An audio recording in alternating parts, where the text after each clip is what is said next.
从住宿的饭店往浅草车站的路上可以看到晴空塔，不过比起晴空塔，我更喜欢天空树这名称。今天要来去日光住一晚，准备从浅草车站搭直达车，还有点时间，在浅草这附近晃晃，也顺便到好久不见的浅草寺看看。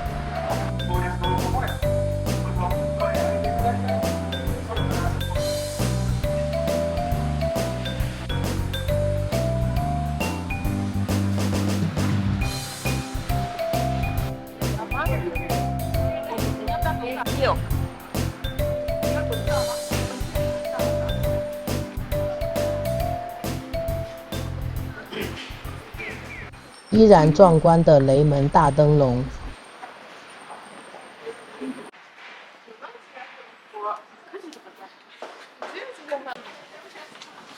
一大早餐道上的店家几乎都还没营业，不过也只有这个时候可以看到店家铁门上的彩绘图样。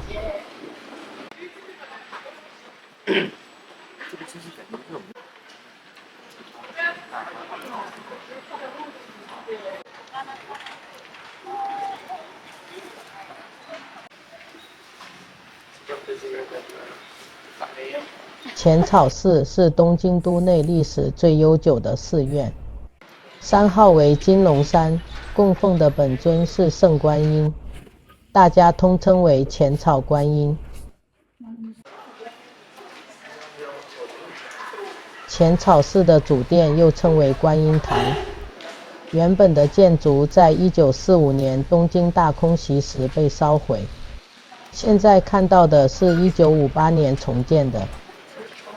时间有限，今天就不进去主殿参拜了，抽一张省1800。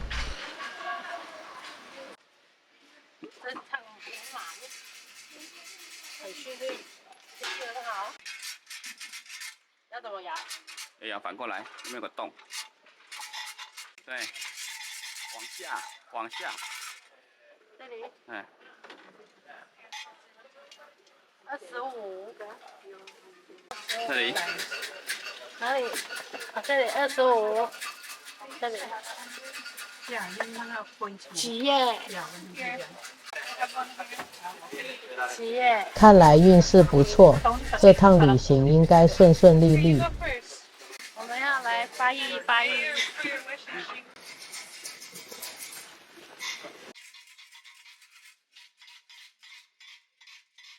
手机的翻译软体真的功能越来越好了。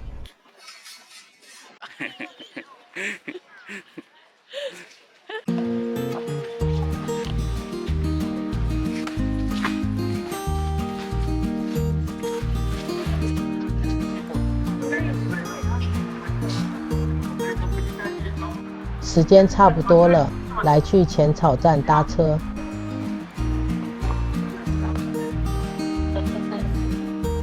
我等一下坐这台。等一下坐这台。9点出发的 Specia X3 号。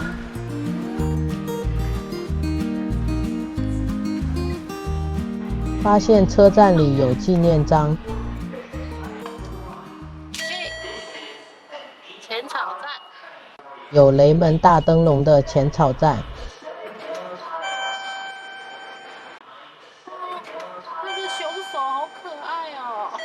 买了日光周游券，进出车站出示票券凭证即可。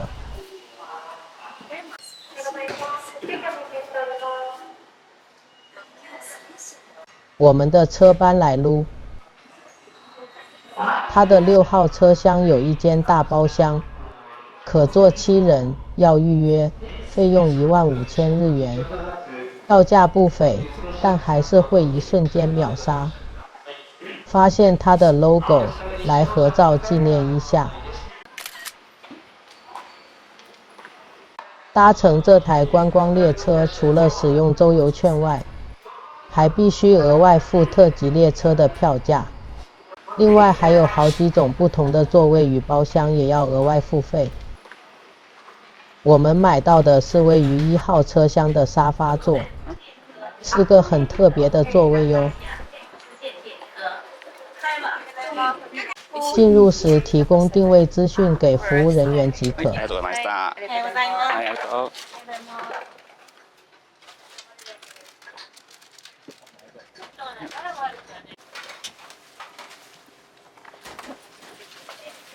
往日光与鬼怒川方向1号车是车头，搭乘体验一定非常好。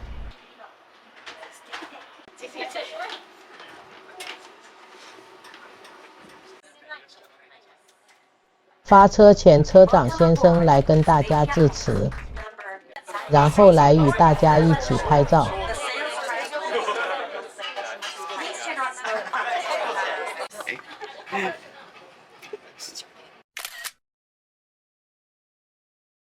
满满仪式感的过程后发车了。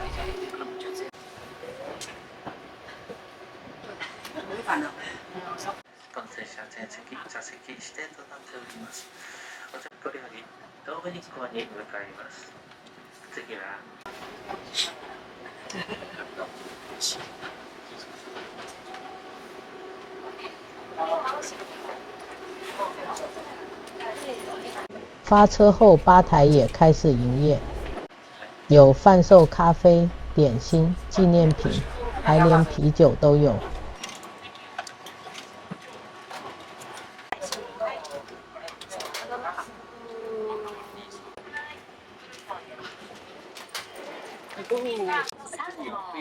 東武日光行きです。これより東武日光に向かいます。電車駅は买了网络上推荐的小七新品面包当早餐。Available payment methods are credit cards, transportation IC card, PayPay, e-payment, and Jetcoin Pay. Make sure you're logged. 就是很普通的面包，但是它里面那个是洋它那个巧克力很浓郁。真的要被绑另一个是我喜欢的沙拉蛋三明治。还是我先把明年的放掉，要不然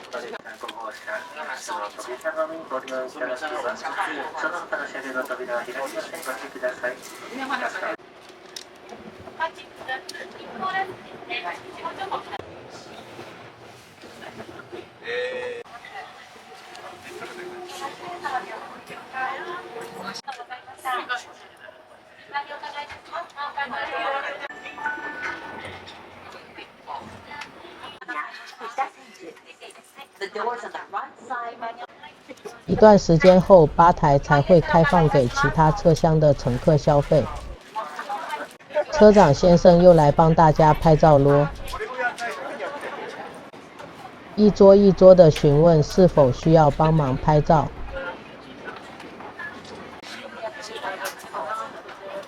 而且非常专业哟。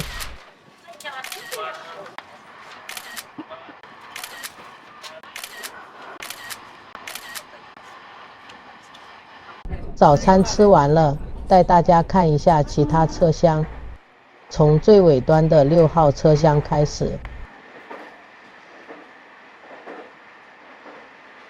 车尾有一个7人座的大包厢，然后有4个4人座的小包厢。5车是一般座位，最前端有2个半开放式的包厢。4车与3车也是不用座位费的一般座位。2车是类似商务舱的豪华座位，车上附有大型行李放置区，方便前往日光住宿的游客。车上的厕所也挺高级。大致上就是这样啦。已经离开都市区，出现乡村景色了，真的很喜欢在车上发呆的时光。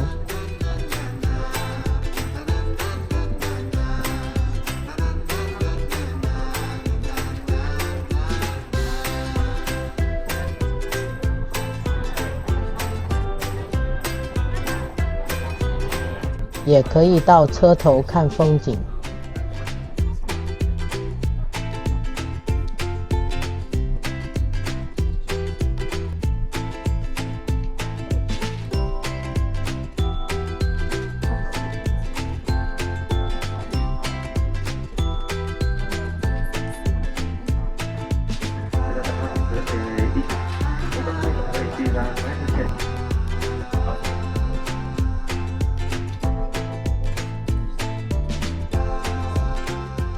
行车时间大约2个小时抵达日光落。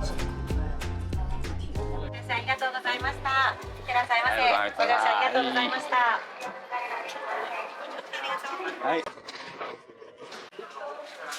车站里有日光简易的观光地图，主要的观光景点都列出来了，还有海拔高度呢。我们等一下从那个车站到二荒山神社前，然后晚一点之后再去那个中禅寺温泉那个地方。对。秋天的这时候，日光站内也有枫红可以看。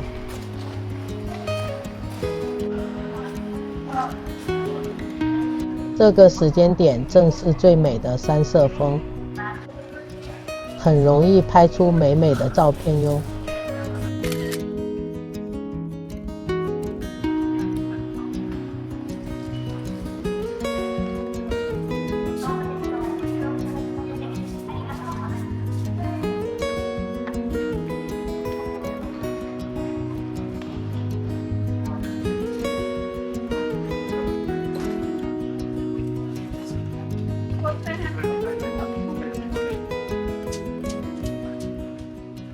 出月台后，不要忘记还有纪念章。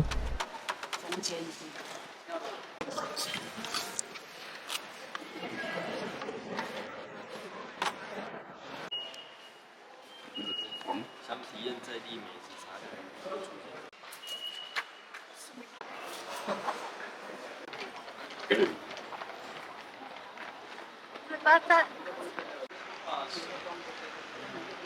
接下来到日光山寺院巡礼。这台是到中上山的巴士站在日光车站前面而已。你是刚刚那个吗？使用日光周游券免费搭公车，到2B 月台搭 W 车班到二荒山神社前。主要是这些寺庙是在山坡上，我们直接搭车到最高点，然后悠悠地逛下山。比起从山下逛上去，然后再下山会轻松不少。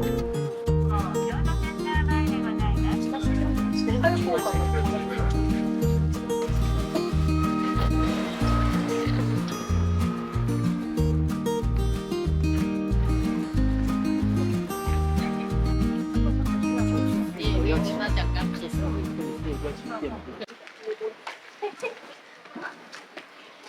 我要跟财神结缘。我以前有讲过。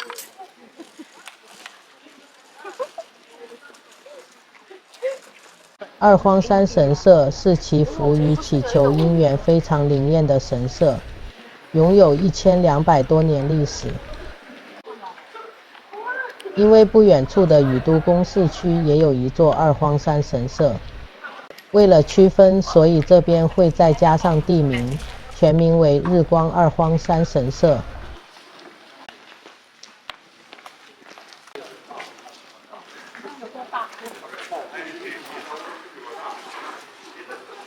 一进来就看到直挺挺的巨大神木，是象征家庭圆满的神山。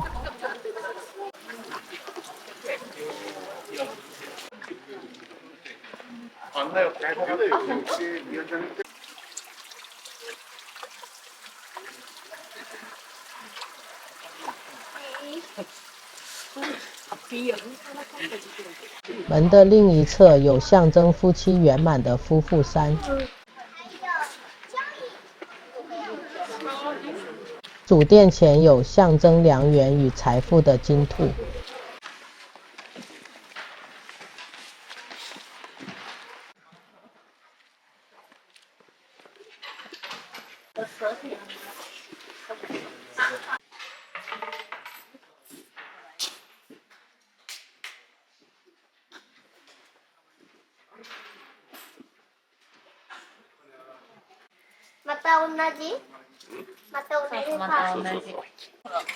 有开运的背手，紫色的，每个都好美，很难决定。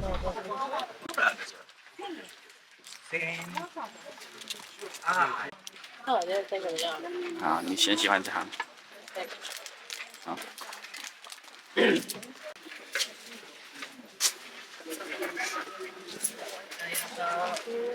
这个是500块。金兔啊！哪一只金兔？我差一点拆火。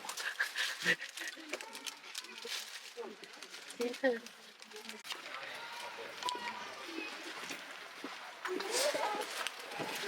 如果想要到更里面参观，门票是300日元。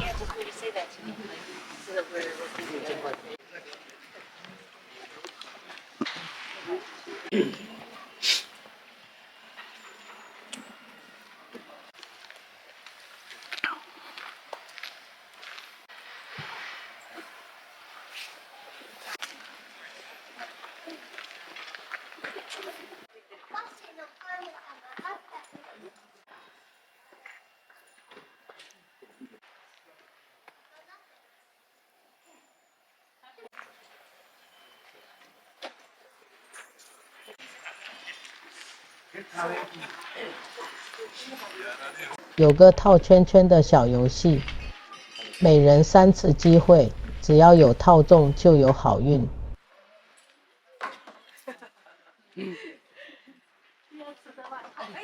哇！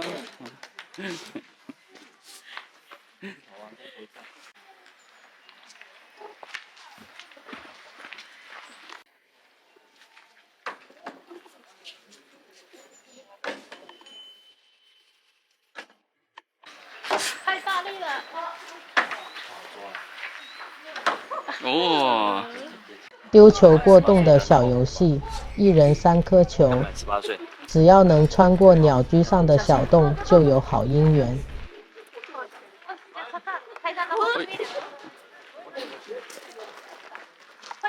看来我已经有好姻缘，不再需要了。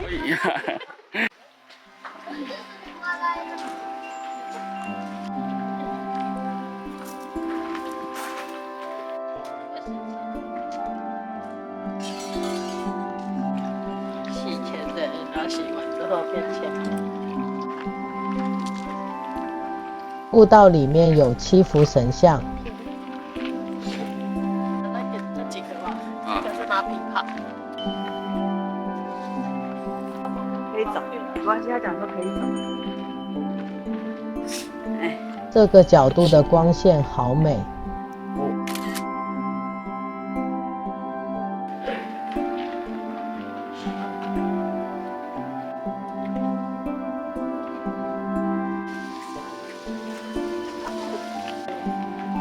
绕了一圈，回到入口处了，往下个目的地前进。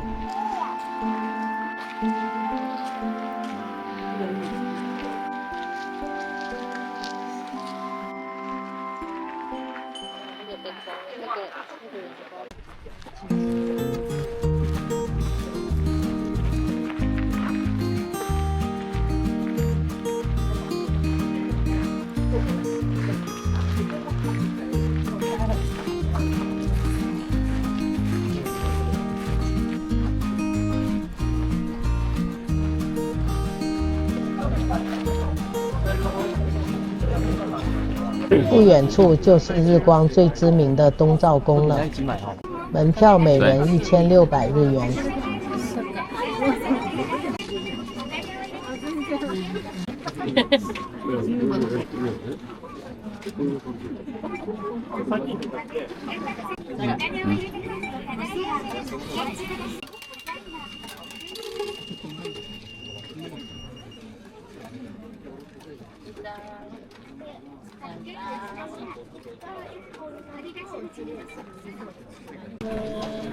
一个人不是500，应该1600。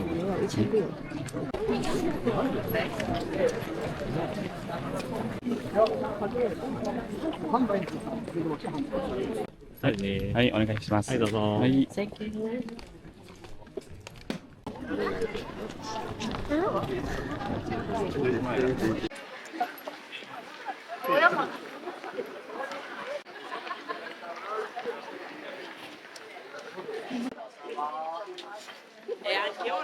交通安全。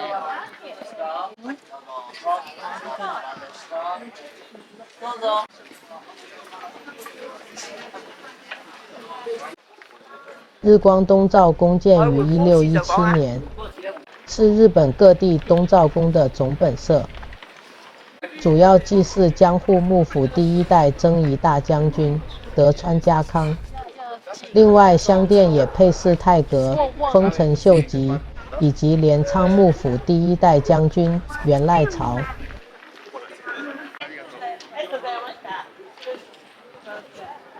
现今东照宫与邻近的轮王寺及日光二荒山神社合称两社一寺，一同编入世界遗产名录。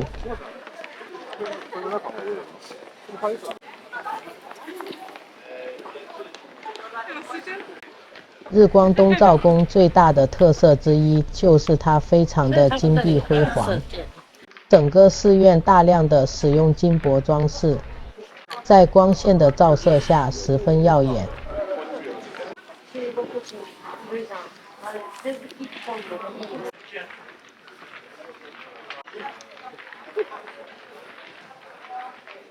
往奥宫的入口处上方有象征天下太平的棉猫雕刻，是东照宫众多的猫咪雕刻中唯一睡着的。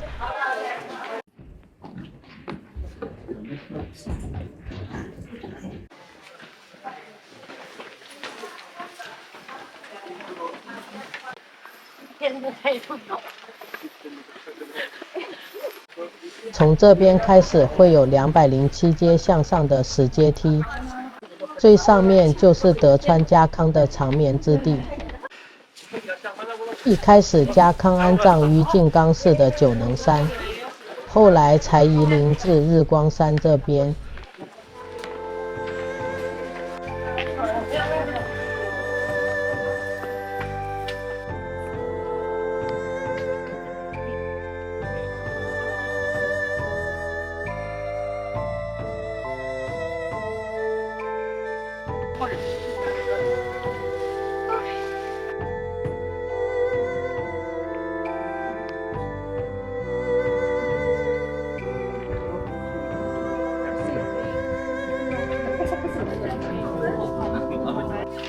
奥宫这里有棉猫造型的极豹御守，只有这里才买得到，算是爬上207道阶梯的奖励吧。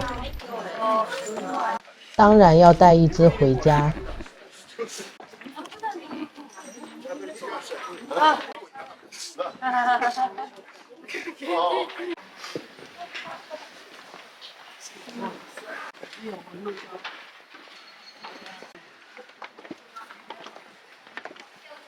他们有偷偷的坐电梯。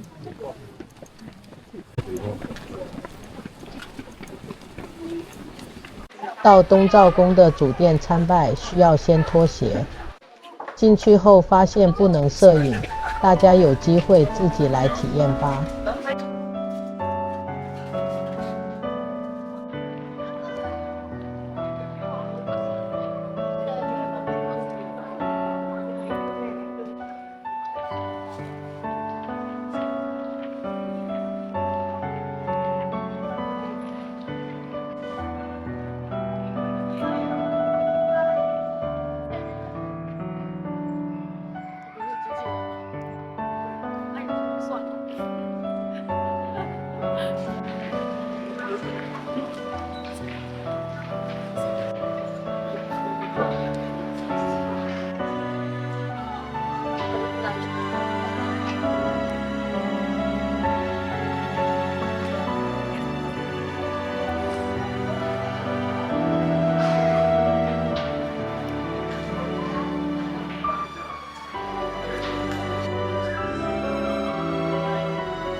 从右侧动线离开东照宫后，会经过有明龙之称的药师堂。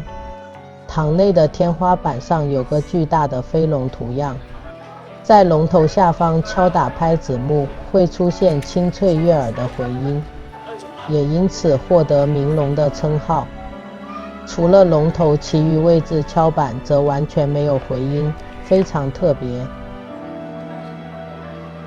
因为里面也不能摄影，大家有机会也记得亲自体验一下哟。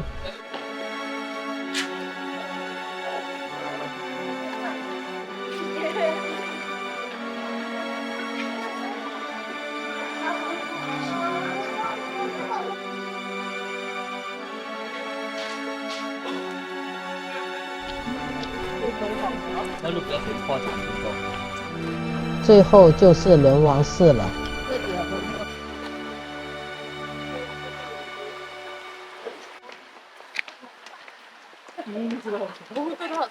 前方这棵橘红色的树与轮王寺本堂一直是这里标志性的画面，远看会以为是枫叶，但它其实是一棵树龄500岁的樱花树，春天的时候会变成另一个风貌哟。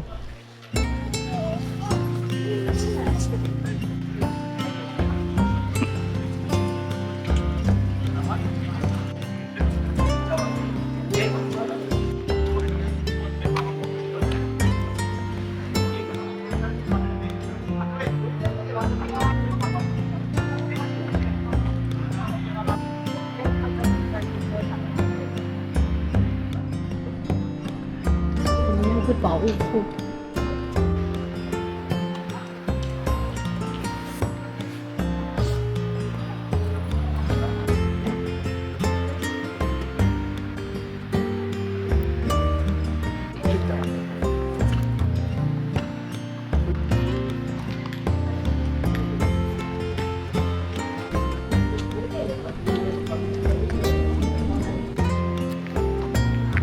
园区内一直闻到一个香味，原来是主殿前的这个香炉。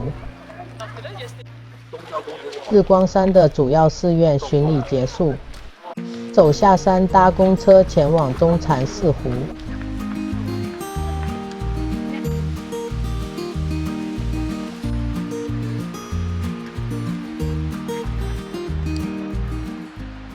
经过日光著名的神桥，公车站就在旁边。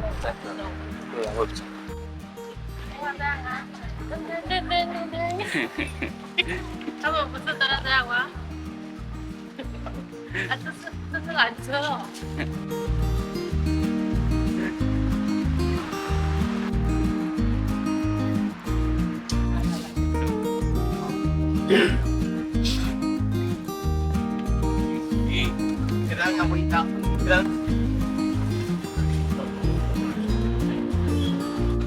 约40分的车程到中禅寺温泉站下车，先到中禅寺湖逛逛。很幸运的发现路边还有一些枫红。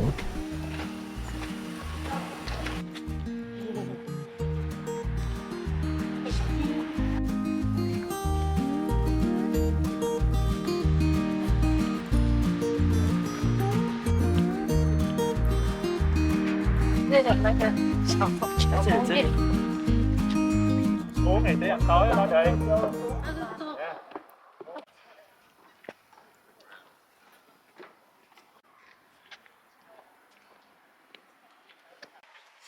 1周55分钟。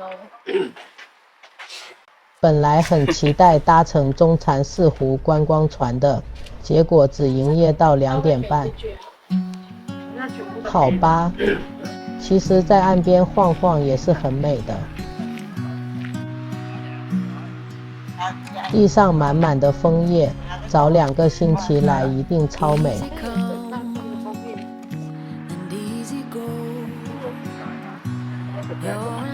一旁有只圆熊雕像，超有喜感，非常可爱。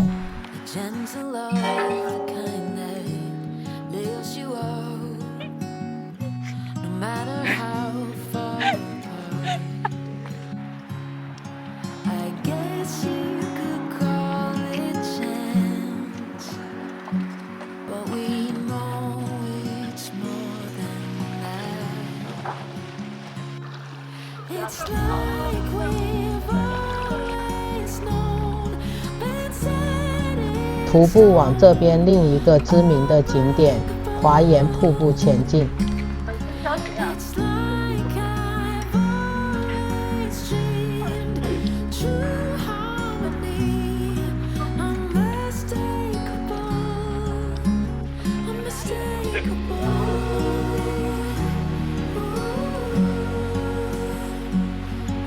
待会到瀑布下方观看会更壮观。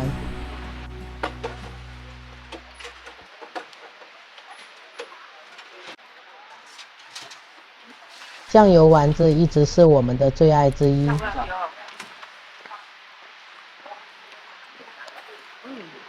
偏咸。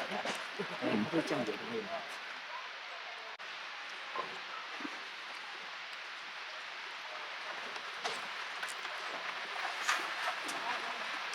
丸子店一旁有家饰品店，这里有日本传统漆器工艺制作的公仔，整个质感超棒。那个不就是那个精美吗？你看到的。对啊。不是。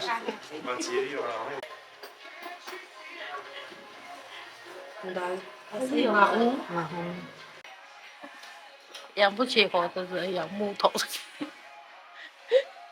后来很后悔没有带一只小蛇回家。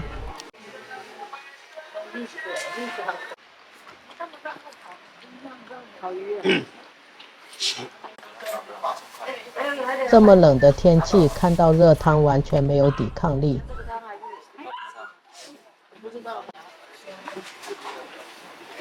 还是你要鱼味粉？都可以。鱼味粉是辣椒。都可以。鱼味粉有7种口味。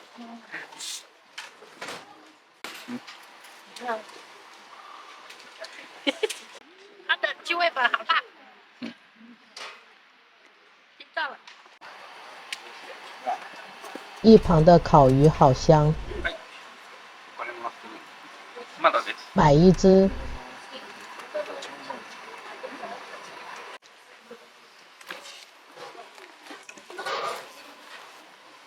满满蔬菜，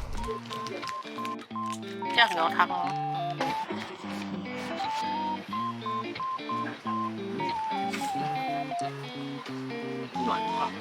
香菇。很冷哦。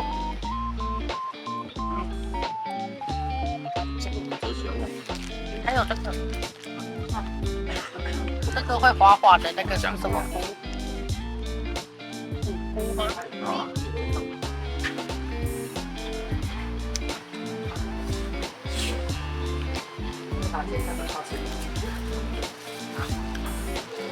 冷冷的天气，来一碗热热的汤最棒了。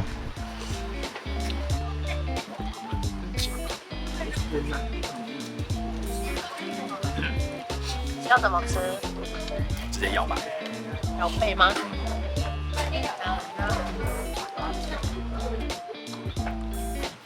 哇，好香哦！这个好吃哦。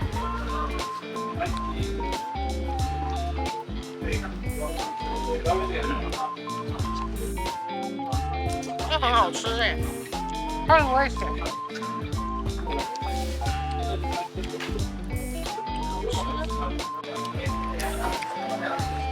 把它的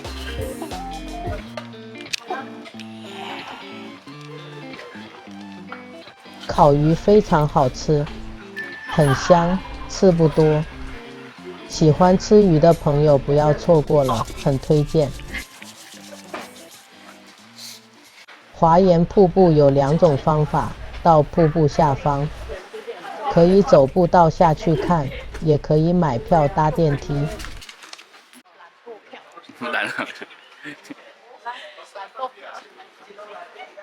来回电梯600日元。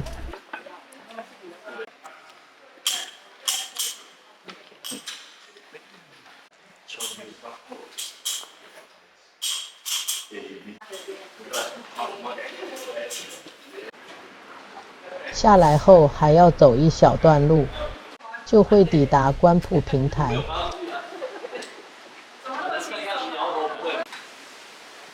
这里一共有3层可以观看华岩瀑布。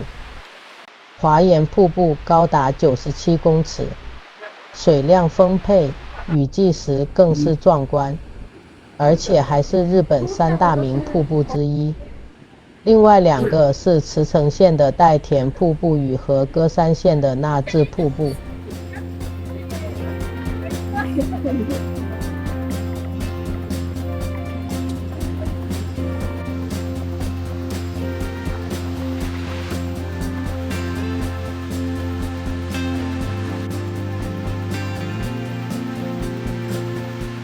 到观瀑平台最下层看，两面石壁耸立包围下会更显壮观。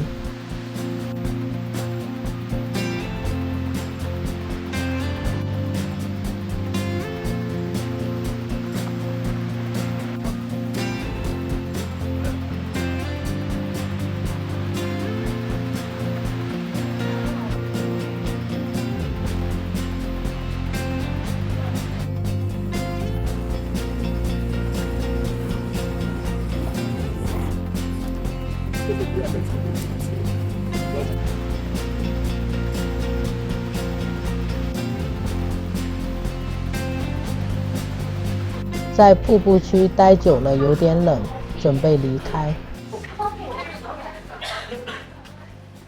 不知不觉天都黑了。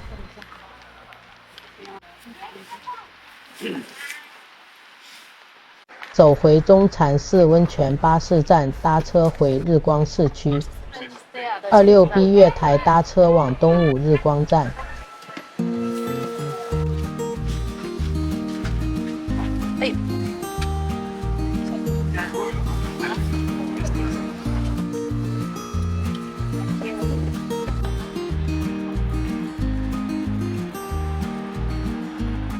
先到今天下榻饭店 check in。今天住宿的是日光车站旅馆2号馆，是间经济实惠的饭店。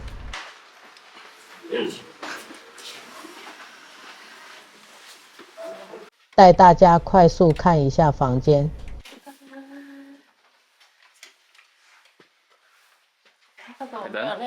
等下没按啊？哦。不是应该啊，插进去就亮了吗？就嘣，这样子嘛。还有镜子丢铝罐跟卫生纸。正常大小的双人床，附小桌子与椅子。冰箱打开方向很不顺手。再来是浴室。哇，迷你。浴室真的蛮小的。来去吃晚餐。日光这边晚餐的选择真的不多。观光客的店今天晚上先不去了。来吃一家日本的连锁平价家庭餐厅 Gusto。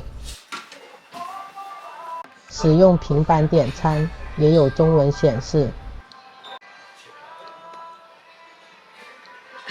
点完餐会有机器人来送餐。哇，好香啊！这是我的啦。6块。那我。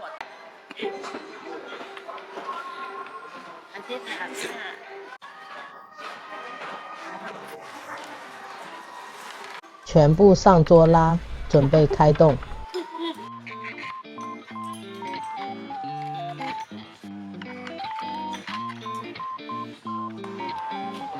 鸡腿排有腌制过，调味很棒。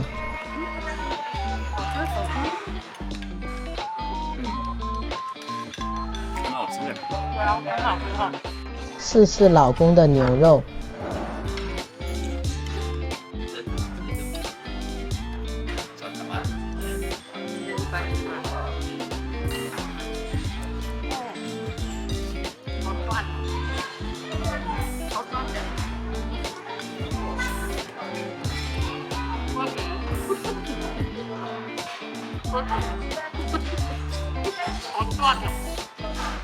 还是我的鸡腿排好吃。这个好。今天就这样啦。日光车站旅馆这家饭店有附免费早餐，不过相对简单就是了，采用1人1份固定式餐点。好，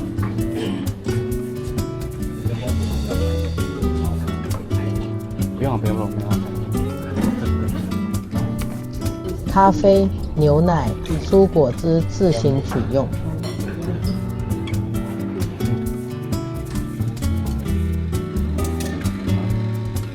接下来是早餐组合时间。你求一下，说。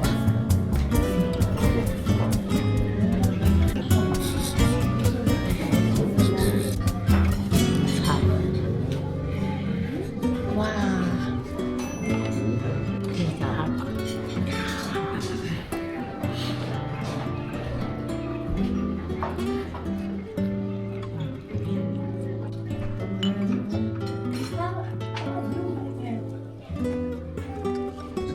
就是喜欢这样吃。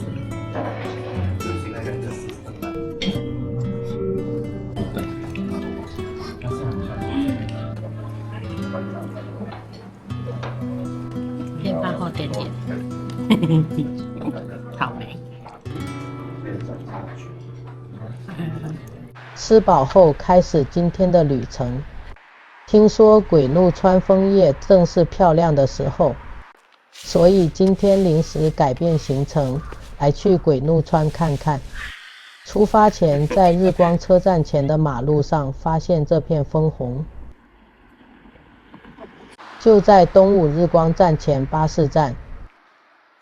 因为不赶时间，就在这边晃一下啦。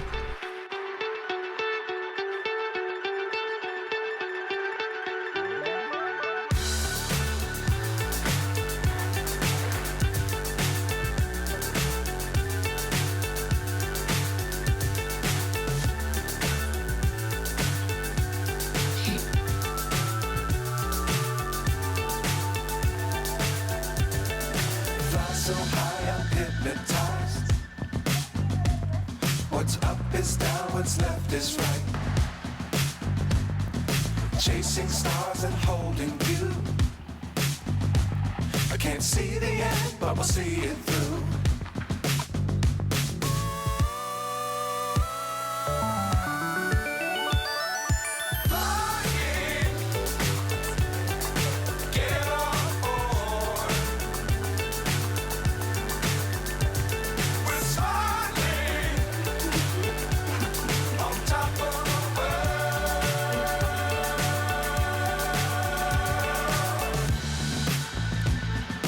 Dangerous times, don't fly too high. Be sure to keep the ground in sight. Fly forever if you keep it tight. Love the world, but keep the sky on your mind.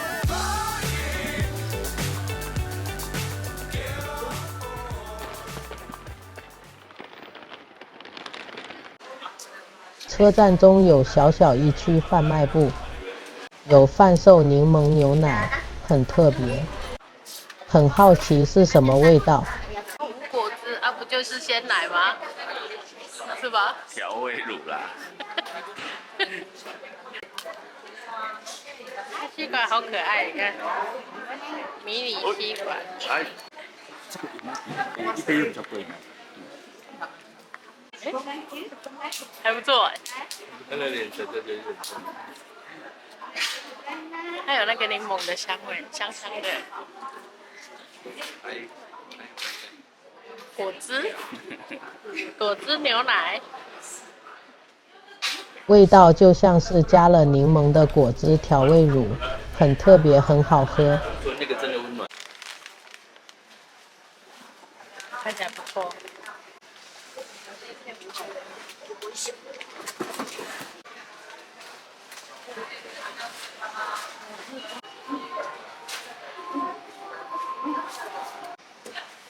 很康的酒哎。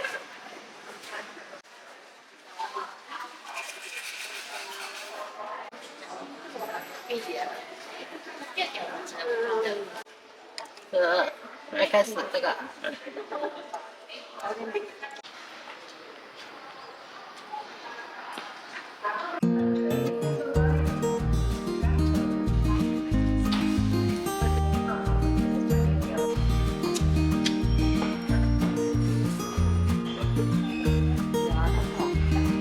ドアの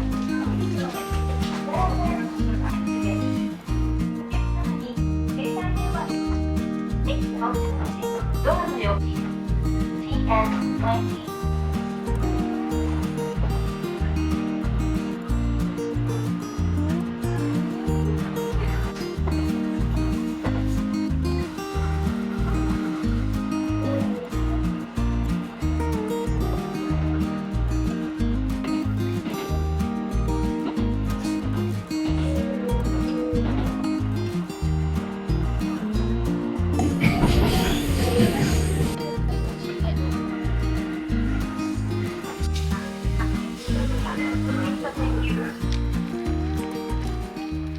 从日光往鬼怒川需要再下金市转车，转车的空档可以在车站内的转车台广场逛逛。这个景点在车站内，不用出站。如果运气好，时间配合得到，可以看到蒸汽火车 SL 大树号出来。今天是平日，要到4点半。大树号蒸汽火车有2辆，今天机房内的是325号，还有另一辆是207号。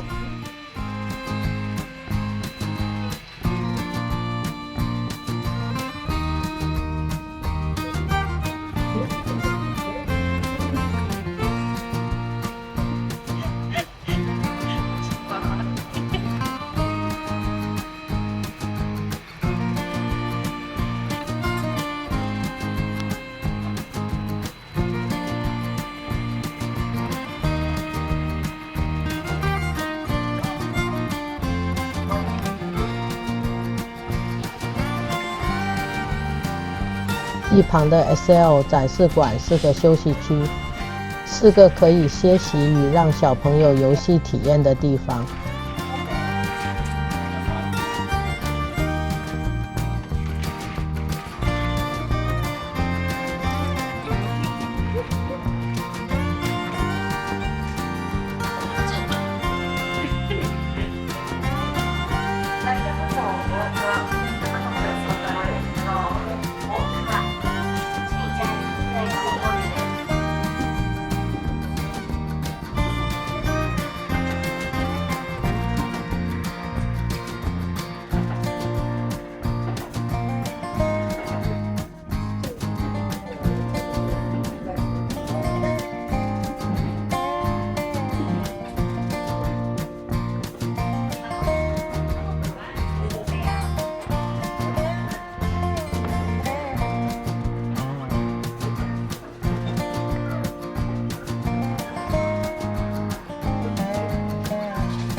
在车站迎接我们的是鬼怒川的吉祥物赤鬼 Kinu 和轻轨 Kawa。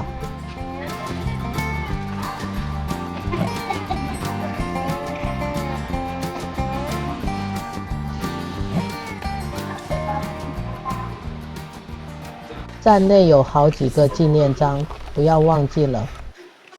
两个人吗？对啊，鬼怒车站有章就盖啊，乘车证明也可以盖啊。车站大厅有个附近景点的大萤幕地图。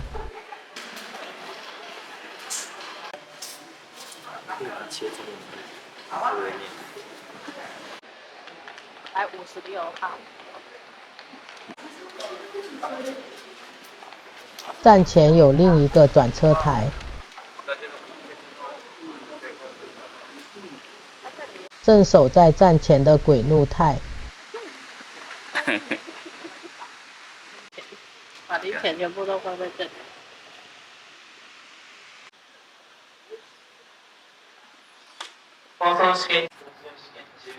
车站对面有观光服务中心，他是超人呢、竟然发现这里有鬼怒太与 Kinukawa 的吊饰。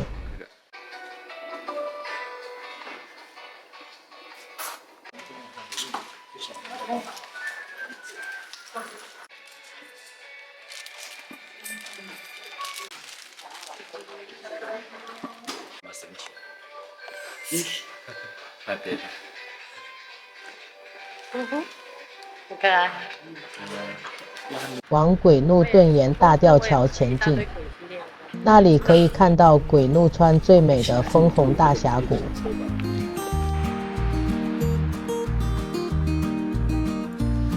超大，好黑啊！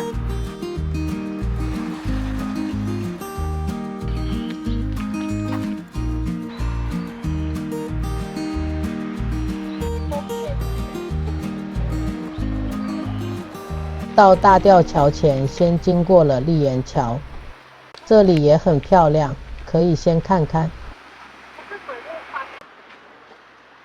鬼怒川就这条。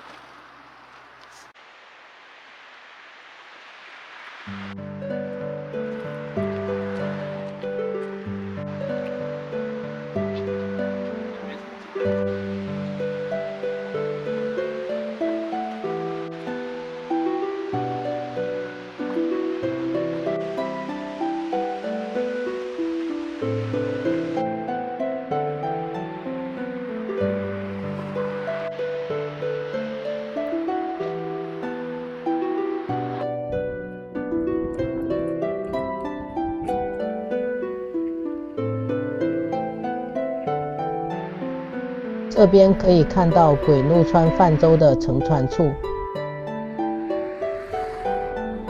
桥头处还有鬼怒7伏邪鬼之一的厉鬼纪念章与厉鬼的雕像窝。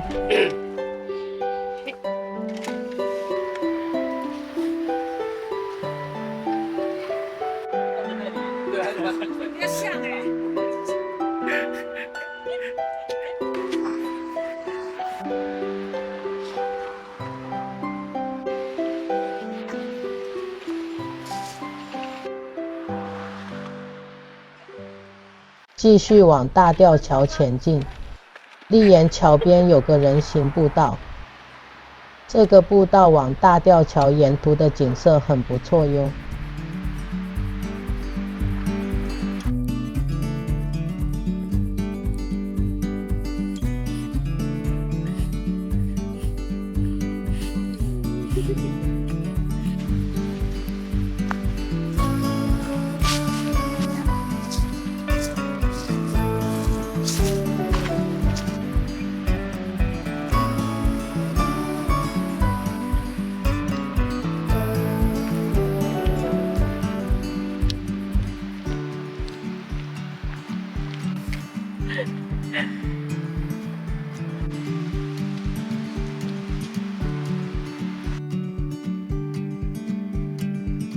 看到鬼怒盾岩大吊桥了，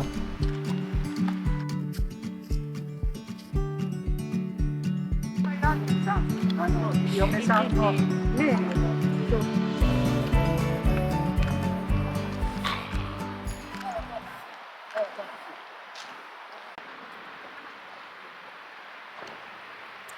本来没有预计要来这边走走的，后来在网络上看到有一张这边枫红大峡谷的照片，真的是为之天人，立马将这里排入行程，带大家感受感受，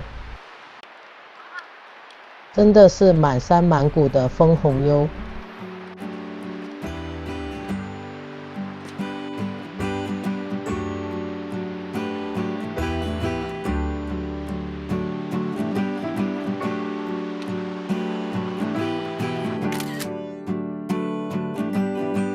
美翻了的地方。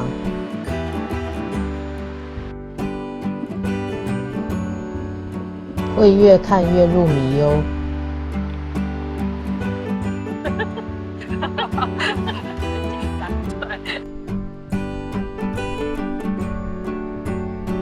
谷底传来吆喝声，原来是鬼怒川的泛舟船。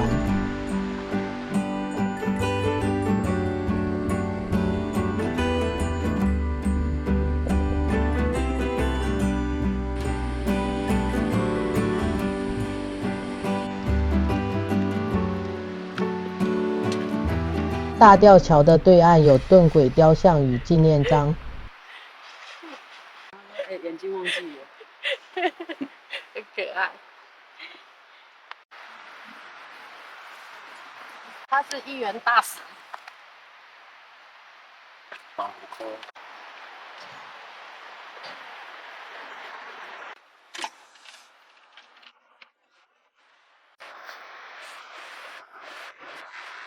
旁边可以到盾园展望台。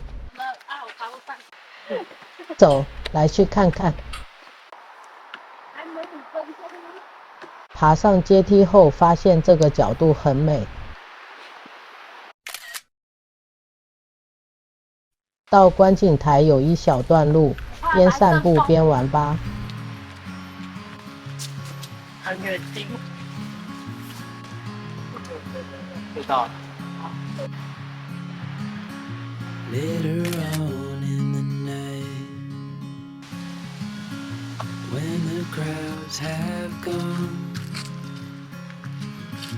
we could talk under moonlight till dawn.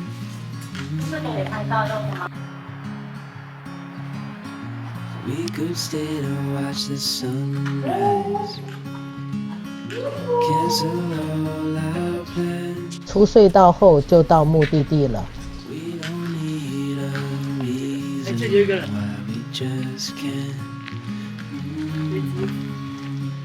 这里有个诞生鬼雕像，但不知为何没有纪念章。对吧？一块钱放在他的尖尖嘛。对啊。发现大家都在他的指尖上放硬币，我们也来帮他加高一些。你在 ET 哦。跟佛陀一样的动作，天上天下唯我独尊。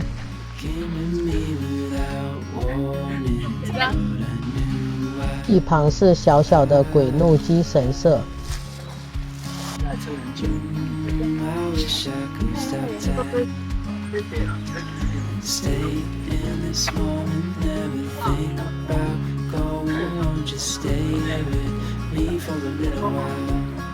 最后到观景台上看看吧。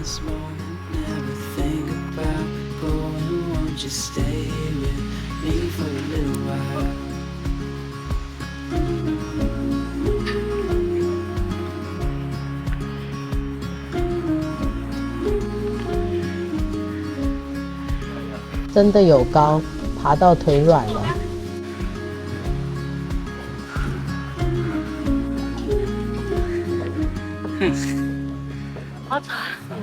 上面的风景真的很好哟。从这边可以看到刚刚来的大吊桥，另一边是稍早的立岩桥与鬼怒川温泉区。这里有座结缘之钟，我就想说他们到底是怎么弄上去的？里面的钟锤坏掉了。很弱拿5元来敲敲看。敲，还有弱。哦，使出吃奶力了，没力。抱着敲。还有更多。哦，这个好，这个好，这个好。发现不少人将5元挂在这边的树枝上。有的。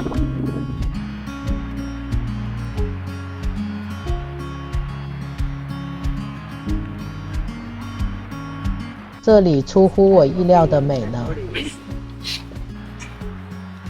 很庆幸有临时决定过来看看。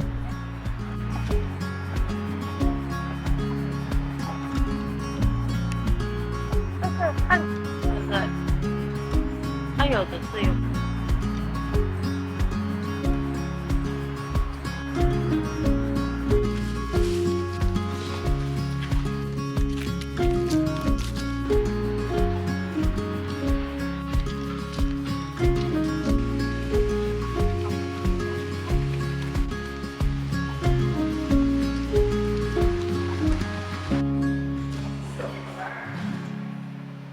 还有点时间，去下金市车站走走。结果发现车站外什么都没有。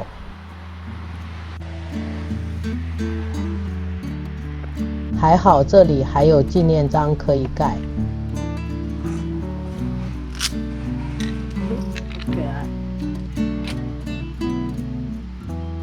搭车回东京啦。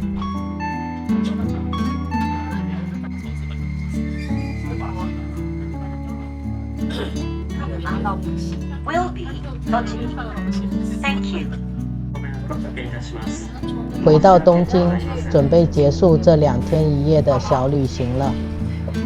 第一次去日光玩，意外的发现是个不错的地方，风景美丽，游客也比想象中的少，是个蛮适合慢慢走、慢慢看的悠闲观光区。